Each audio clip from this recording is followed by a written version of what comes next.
മലയാളി പ്രേക്ഷകർക്ക് ഏവർക്കും സുപരിചിതരായ ടീമാണ് ഉപ്പും മുളകും ലൈറ്റിലെ കുടുംബാംഗങ്ങൾ.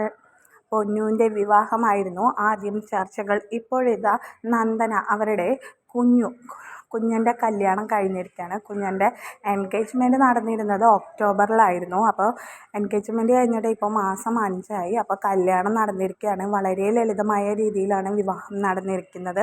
കല്യാണം 1 വർഷം കഴിഞ്ഞതിന് ശേഷമാണ് കല്യാണം എന്നാണ് പറഞ്ഞിരുന്നത്. പക്ഷേ ഇപ്പോൾ കുടുംബത്തിലുള്ള ആരെയും കാണാനൊന്നുമില്ല.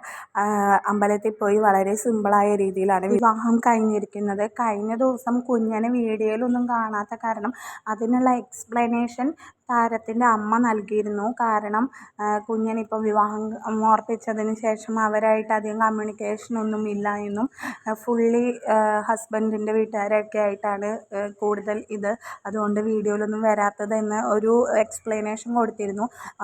ആ വീഡിയോ ഇട്ടതിൻ്റെ 5 ദിവസം കഴിഞ്ഞതിന് ശേഷമാണ് ഇപ്പോൾ കുഞ്ഞൻ, അതായത് നന്ദന വിവാഹം കഴിച്ചിരിക്കുന്നത്. എൻഗേജ്മെൻറ്റ് ചെയ്ത വ്യക്തിയെ തന്നെയാണ് വിവാഹം കഴിച്ചിരിക്കുന്നത്. ഇപ്പോൾ ഇത് സോഷ്യൽ മീഡിയയിൽ വളരെയധികം വൈറലായിക്കൊണ്ടിരിക്കുകയാണ്. കാരണം വിവാഹം ഉറപ്പിച്ചിട്ട് 5 മാസമായിട്ടുള്ളൂ, കല്യാണം കഴിക്കാൻ 1 വർഷം സമയമെടുക്കുമെന്നൊക്കെയാണ് പറഞ്ഞിരുന്നത്. പക്ഷേ വീട്ടിലെ പ്രശ്നങ്ങൾ കൊണ്ടായിരിക്കാം വേഗം കല്യാണം കഴിച്ചത് എന്നിങ്ങനെയുള്ള കമൻറ്റുകളാണ് ഇപ്പോൾ വന്നുകൊണ്ടിരിക്കുന്നത്. എന്തായാലും താരത്തിൻ്റെയും അതേപോലെ തന്നെ കല്യാണം കഴിഞ്ഞിരിക്കുന്നു. വളരെ സിമ്പിളായിട്ട് സെറ്റ് മുണ്ടും കസവ് മുണ്ടൊക്കെ എടുത്തിട്ടാണ് വിവാഹം കഴിഞ്ഞിരിക്കുന്നത്. അധികം സ്വർണ്ണമൊന്നുമില്ലാത്ത രീതിയിൽ വളരെ ലളിതമായ രീതിയിൽ വിവാഹം കഴിഞ്ഞിരിക്കുന്നു.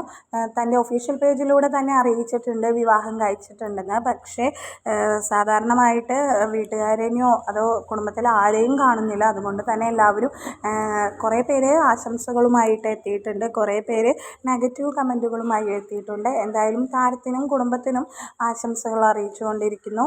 അതേപോലെ തന്നെ എന്തായാലും പൊന്നൂൻ്റെ വിവാഹം കഴിഞ്ഞു. ആദ്യം പൊന്നൂൻ്റെ കുടുംബത്തിനെ സ്വീകരിച്ചില്ല, പിന്നെ സ്വീകരിച്ചു. അതുപോലെ കുഞ്ഞിൻ്റെ കാര്യങ്ങളും അങ്ങനെ